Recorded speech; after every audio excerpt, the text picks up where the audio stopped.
Okay, so this complete the square question.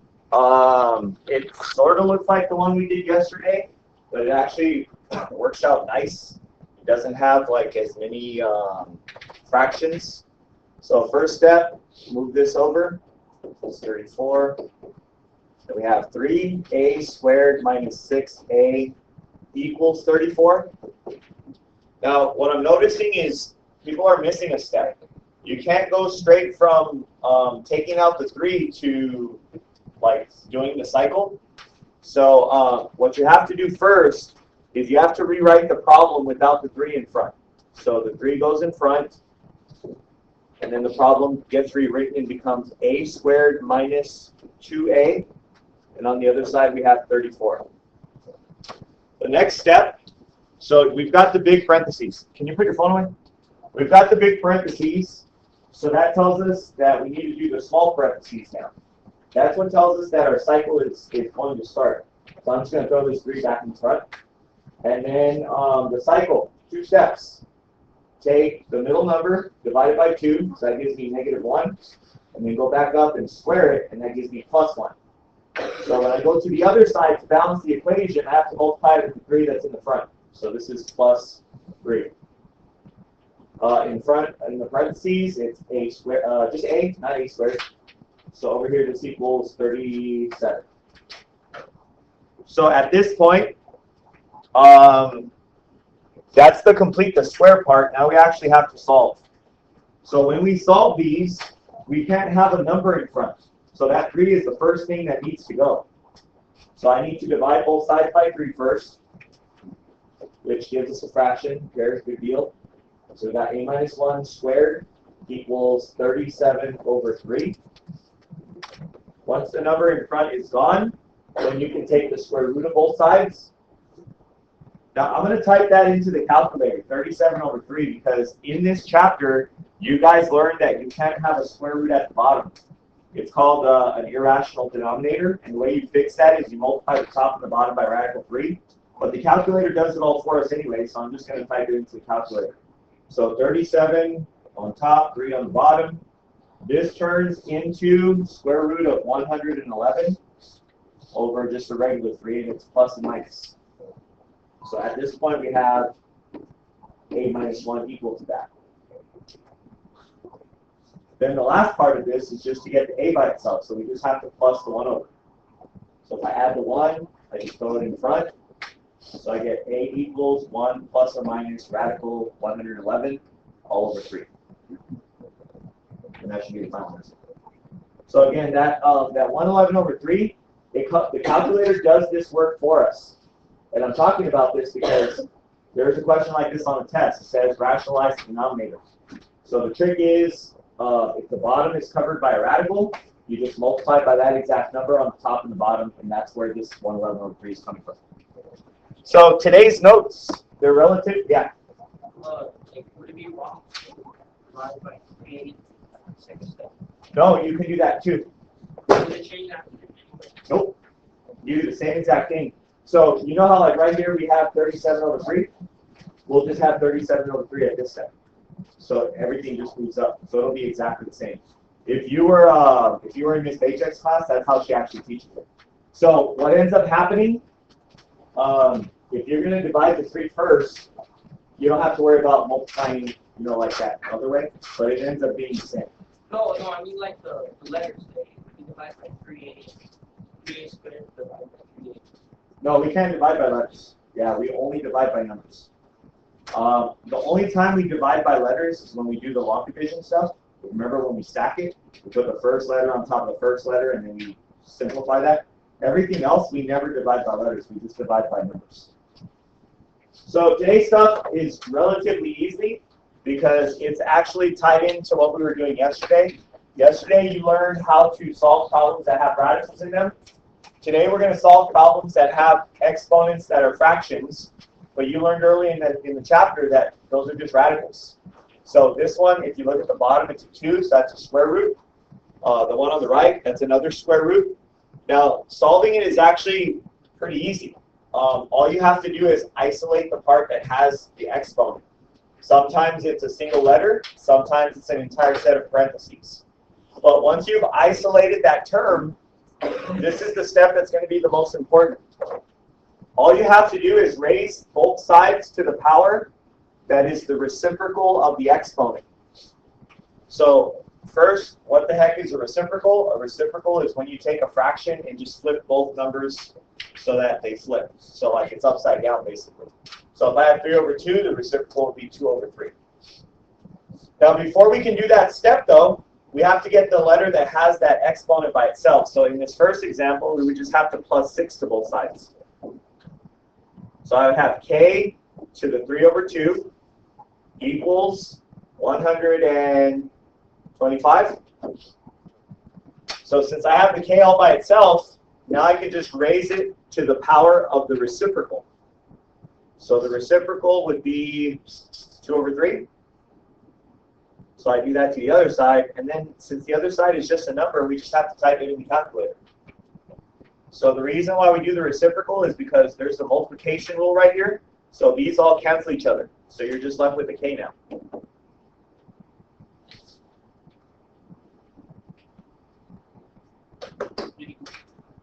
Yeah, so the final answer is 25. And just like before, we should go back and plug it in just to make sure it's not an extraneous solution. So in the calculator, you would put a 25 here, type to the 3/2 power minus 6, and just make sure that it's 119. I did make the answer key for the assignment, and there are some that actually, it's not the answer, so it's extraneous. Do you just write that word extraneous? You would put k equals 25, and then just put, like, you can even abbreviate it, you can just put the xt next to it. But I still want to see it. Sometimes in textbooks, and if you look at it on the internet, like let's say this was extraneous. Instead, what they say is no solution. I think there is an answer, it's just that the answer doesn't work. So I like to write the answer and say extraneous. Yeah. Yeah. I like that better. Just because some people, like, you could totally just guess and get lucky and say there's no solution, but then you didn't do any work, so how do you know there's really no solution? We're going to do the one to the right next. The one on the right, we want to try to isolate the entire set of parentheses now, because the entire set of parentheses is what has the exponent. So you can see on the outside of the parentheses, there's this 10. We need to get rid of that first. So I'm going to subtract 10 from both sides. So I'm going to do, let's see, what is that, 729 equals parentheses n minus 17 to the 3/2 power. Now, if you guys think about yesterday, it's kind of like when we have the radicals. We get the radical to one side and the stuff not in the radical to the other side. It's the same thing. So now, to make this exponent go away, we raise it to the 3/2 power. This is always the reciprocal. So we do that to this side, and this is all calculator work. 720, I got my calculator right here. 729 to the 3/2 power. 729 to the, yeah. Oh my God, I didn't even flip it. Sorry. Yeah, I forgot to flip it.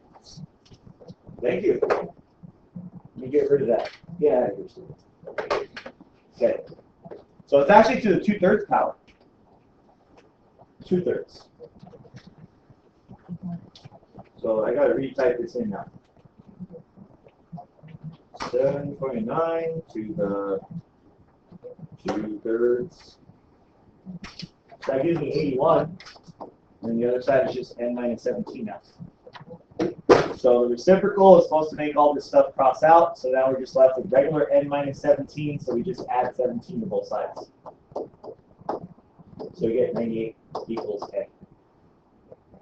So we type it in just to make sure. 10 plus parentheses 98 minus 17. And then on that parentheses, I go to the 3/2 power. And I get something. What did I get? Oh, I put 3/3 power. Just kidding. Let me go back. 3/2 power. 739. Perfect. So that is the answer. Okay, the next question, you'll notice the next question, it has two exponents. So when you have two exponents in the problem, especially when they're the same, we just want one on each side. We don't want them together, we want them on different sides of the equal sign. You will see a problem in your assignment where they're together. So let me show you what I mean. It'll say something like this, x plus 4 to the 1/2 minus x plus 3, or no, let's do 3x minus 2 to the 1/2 equals 0. We don't want it like this. We want them separated. So we would have to add the entire parentheses to go to the other side so that they look like the problem up above. So we want each parentheses, one on each side. And there really isn't anything you can do besides raise it to the reciprocal power. If that's 1/3, I need to raise it to the 3/1, which is just to the 3rd power. So I raise it to the 3rd power on both sides. That makes all the exponents go away. So we have x plus 5 equals 2x minus 12. And then this is a basic solve for x equation. It's like algebra 1 level now. So I subtract 2x just because I like my x's on the left. So I got negative 1x plus 5 equals negative 12. Then I subtract the 5 because I need to separate them. So I got negative 1x equals negative 17. And the last part is just divide by negative 1. So x equals 17 is my possible answer. So when you go back and plug this in, 17 plus 5 is 22. And that's the, to the 1/3 power. If you do 17 times 2, that's 34. But if you subtract 12, that's still 22. So you get the same number on both sides. So it actually is equal. So it works.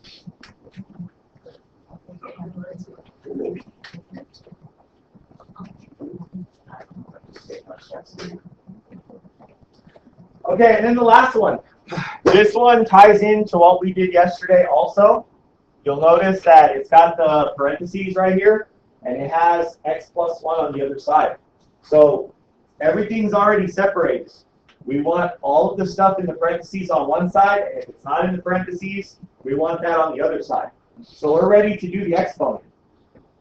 The exponent has to be a 2, because when I flip 1/2, it gives me 2/1, which simplifies to 2. So this exponent goes away with that one, so I'm left with 3x plus 21. Now guys, I'm going to tell you this over and over again. The biggest mistake people make on this left side is they think the answer is x squared plus 1. That's the biggest mistake. You know why I keep talking about that mistake? You know how there's always a question on the test where it says find the mistake? You know? You get what I'm saying? Okay? Trying to help you out a little bit. So it doesn't mean just square each one. It means write it twice and actually FOIL it. You will have an x squared plus 1 in the answer, but there's more to it. If you do all the work for this and simplify, it ends up being x squared plus 2x plus 1. Not just x squared plus 1. So now this is one of those problems where we have to get it equal to 0. So I'm going to subtract the 3x from both sides. And I might as well subtract the 21 in the same step. So that's gone and that's gone. So this is now equal to 0. So I have x squared minus 1x minus 20. Factoring again, simple ABC. Got to make the list for negative 20. 1 and 20, 2 and 10, 3 doesn't work, 4 and 5. Trying to make 1, so it's got to be 4 and 5. Has to be a negative 1, so it has to be plus 4 minus 5. So on a simple ABC, once you circle the numbers and put the signs on them, you just put those into the parentheses. So x plus 4, x minus 5 equals 0. Then you solve each one separately by setting each one equals to 0. And then we get our two possible solutions. X equals negative 4, and then x equals positive 5. Now before I circle them, I want to always go back and check to see if it's going to work. So I have to go plug in -4. I plug in -4 on this side. I don't think that one's going to work. Because, I mean, if you think about it, the right side is a square root. And the left side, if you put -4 plus 1, that's -3. A square root can never equal a negative. Even if the inside of the square root was negative, it still doesn't come out as a negative. It comes out as an I. So this one, I believe, is extraneous. If I put in a 5, that's 6. If I put in a 5 there, 15 plus 21 is 36. So you square root 36, and it's 6. So that one actually works. So your assignment is broken up into these 4 types of questions. If they don't look like these, you just have to add or subtract to move the stuff around so that it does look like these. And then that's how you solve all of them. Big thing, I put it in bold up above.